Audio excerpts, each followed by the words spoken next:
Hello दोस्तों, स्वागत है आपका इस बिल्कुल ही नए वीडियो में। आज के इस वीडियो में देखने वाले हैं आईएएस अनिरुद्ध यादव की आंसर कॉपी का रिव्यू। हम देखेंगे किस तरीके से इन्होंने अपने आंसर्स को दिया था और कैसे आप अपने आंसर्स को लिख सकते हैं सो दैट कि आपको इनके जैसी अच्छी रैंक और अच्छे मार्क्स आ सकें। ठीक है, इनके इस साल की यूपीएससी के एग्जाम में AIR 8 आई है, मतलब ऑल इंडिया रैंक 8। इनके इस कॉपी में मार्क्स भी हैं, मतलब किस किस क्वेश्चन में आपको पता होगा। जनरल स्टडीज़ के पेपर में टोटल 20 क्वेश्चंस रहते हैं। ये GS1 का है, ये कॉपी GS1 की है, जो कि इन्होंने आके दिया है कहाँ पे, शंकर IAS अकेडमी पे। हम देखेंगे किस तरीके से इन्होंने अपने आंसर्स को लिखा था और कैसे आप अपने आंसर्स को लिख सकते हैं। इनकी आंसर कॉपी से बेसिकली आप क्या सीख सकते हैं जिससे कि आपको हेल्प मिल सके। ठीक है, इसमें हम आगे देखें अगर तो मार्क्स इनके 4, 4.5 है ना, ऐसे कुछ कुछ मार्क्स आए। इसको हम आंसर्स को देखने के बाद देखेंगे तो ज़्यादा बेटर रहेगा। बाद में इसमें फीडबैक भी है यहाँ पे कि टीचर ने क्या फीडबैक दिया है इनको, कि कौन कौन से क्वेश्चंस आपके अच्छे थे और कौन कौन से आपके कुछ कुछ प्रॉब्लम रही है किन में। ठीक है, तो हम पहले क्वेश्चन से ही स्टार्ट करते हैं हमेशा की तरह। अगर आपने हमारे प्रीवियस वीडियोस को नहीं देखा है तो आप देख लीजिए प्लीज़ चैनल पे जाके, और हमारे चैनल को सब्सक्राइब जरूर से कर लीजिए। ठीक है, एंड देखते हैं पहला क्वेश्चन क्या है। The emergence of the Bengal school of art was a manifestation of cultural nationalism elucidate. इस आंसर को 150 वर्ड्स में लिखना है, जिसके मार्क्स हैं 10। ठीक है, 10 मार्क्स का क्वेश्चन है, 150 शब्दों में लिखना है इसको। और मैं यार हमेशा एक बात कहता हूँ अपने वीडियोस में कि जब भी आप क्वेश्चन पढ़ो यूपीएससी के अंदर, तो उसमें आप क्वेश्चन में क्या क्या मेन चीज़ है जिसके अराउंड आपको क्वेश्चन रिवॉल्व करना है, या फिर क्या पूछा गया उसको आप अंडरलाइन कर लो।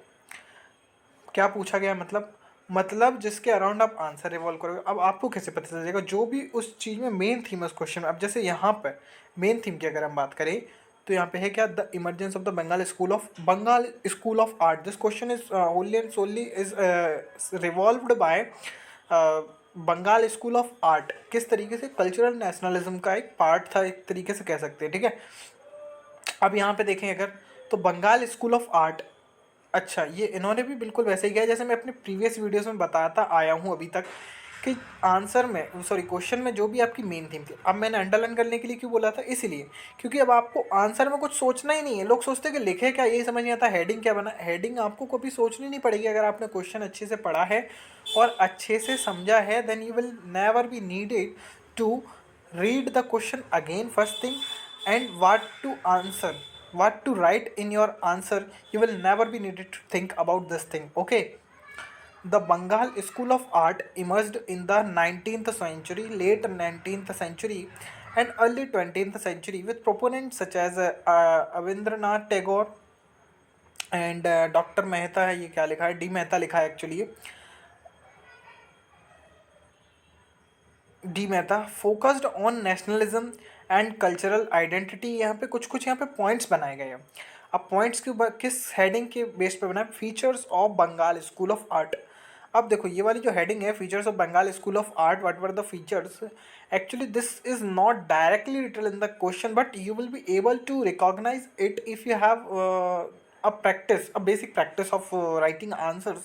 Because without expressing this thing, the features of Bengal school of art, you can't comment on that it was a manifestation of cultural nationalism which is asked in this particular question। ठीक है, अब यहाँ पे हम presentation की बात करें तो यहाँ पे हेडिंग है। अब इसके 3-4 छोटे छोटे पॉइंट्स है, इसलिए हमने क्या किया, हेडिंग को बॉक्स में बंद किया, उसमें एरो बना बना के इसमें आंसर्स लिख दिए। लेकिन ऐसा ही सेम हम उस चीज़ में नहीं यूज़ कर पाते, कब, जब इसके जो पॉइंट्स हैं ये बड़े बड़े होते, तो उस केस में आपको पैराग्राफ नहीं यूज़ करना है। उस केस में आपको डायरेक्ट ऐसा बीच में यहाँ पे हेडिंग बना दें जैसे यहाँ पे, और पॉइंट लिखे हुए हैं इस तरीके से, फिर आपको अपना आंसर देना पड़ता। ठीक है, समझे आप। अब जैसे यहाँ पे टीचर्स ने भी यहाँ पे रिमार्क दिया क्या, रेलेवेंट अप्रोच एंड क्या है, एन ए फेयर टू। ठीक है, काफ़ी ज़्यादा अच्छा है, मुझे भी अच्छा लगा। एग्जाम्पल आर फेयर टू, ठीक है, काफ़ी अच्छे एग्जाम्पल्स दिए हैं इसलिए इन्होंने लिखा है। और देखते हैं Bengal school of art as a manifestation of cultural nationalism, and you all people can you know think about this. क्यों, क्योंकि मैंने पहले ही बोला है यार कि आपको क्वेश्चन में जो भी मेन थी उसका अंडरलाइन कर लो, मैनिफेस्टेशन है। अब यही इसी के अराउंड तो आपको क्वेश्चन इवॉल्व करना है। ये हेडिंग तो हमने केवल इसलिए बनाई ताकि हम अपने आंसर को इफेक्टिवली रख सके। ठीक है, और इससे डेफिनेटली असर पड़ेगा आपके मार्क्स पर। ठीक है, अब जो सेकंड हेडिंग है उसमें हम अपनी मेन चीज़ बताएंगे। Focus on the rediscovery of Indian identity and glorifying the ancient times, Bharat माता कंट्री, ठीक है।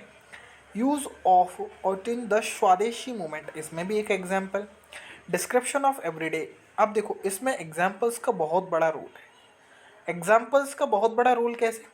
एग्जाम्पल्स से यार आपकी जो बात है ना वो एकदम पक्की हो जाती है, कि जो भी आप कह रहे हैं वो एकदम पक्की बात है आपकी, ठीक है। वो कुछ भी ऐसा नहीं कि something like you are throwing your words just in the air, मतलब आप हवा में नहीं फेंक रहे हैं, आप कुछ पॉइंट्स लिख रहे हैं, कुछ बेसिस दे रहे हैं उनको, कुछ स्ट्रॉन्ग होल्ड दे रहे हैं जिससे कि आपकी बात जो है पक्की हो सके, ठीक है। अब यहाँ पे टीचर ने क्या रिमार्क दिया, add words of Nandalal Bose काल निकेतन एज पंत ऑफ शांति लाल शांति, ये एक्चुअली मुझे समझ नहीं आ रहा है क्या लिखा है, ठीक है। ये उन्होंने अपना एक रिमार्क दिया है कि इसको भी आप ऐड कर सकते थे, you could have added this thing as well in your answer in order to make your answer good, but I would recommend you to actually not to follow every teacher which is who is मतलब checking your copy, because it might be his personal opinion. You should follow just his general recommendation, like अब वो कहता है जैसे आपको कि आपको examples थोड़े और अच्छे करने चाहिए, then you will have to work on that. But if someone says कि आपको ये वाली चीज़ भी ऐड कर देनी चाहिए, तो यार ये पर्सनली मैटर करता है, पर्सन टू पर्सन, ठीक है। सो इसीलिए मैं कहूँगा अब एक क्वेश्चन हम थोड़ा अच्छा से देख लेते हैं इस क्वेश्चन में, क्योंकि उनको 4 ही नंबर दिए हुए हैं। अब अगर हम देखें यहाँ पे तो सबसे ज़्यादा जो हाईएस्ट नंबर इनको मिले हैं वो क्वेश्चन नंबर 11 में मिले हुए हैं। तो हम क्वेश्चन नंबर 11 में जाके देखते हैं कि क्या ये क्वेश्चन था, है ना। उससे पहले हम इसको देख लेते। इस वाले क्वेश्चन में एक अच्छा प्रेजेंटेशन दिया हुआ है, इसलिए मैं आपको दिखाना चाहता हूँ। इस क्वेश्चन में क्या है, इंडियन प्लेट को दिखाया हुआ है collided with the European plate. अच्छा आपको पता होगा GS1 के अंदर history, geography, art and culture and Indian society से रिलेटेड क्वेश्चंस आते हैं, and this question is from basically from geography part. And पता है ज्योग्राफी पार्ट काफ़ी ज़्यादा इंपॉर्टेंट है, क्योंकि एवरी ईयर कम से कम 80 नंबर का तो आता ही आता है, ठीक है। अब Indian plate collided with the European plate and the folding of mountains, ये फोल्डिंग माउंटेन्स एक्सेट्रा, बहुत ही बेसिक टॉपिक को समझाया हुआ है इस क्वेश्चन को। अब देखो क्वेश्चन क्या था, देखना हम दिखाएं क्वेश्चन एक बार। How plate tectonic explain the formation of Indian Ocean and Himalayas, this question is basically from plate tectonics theory, है ना। And how plate tectonics theory explains the origin of fold mountains, or we can say Himalayas, ठीक है।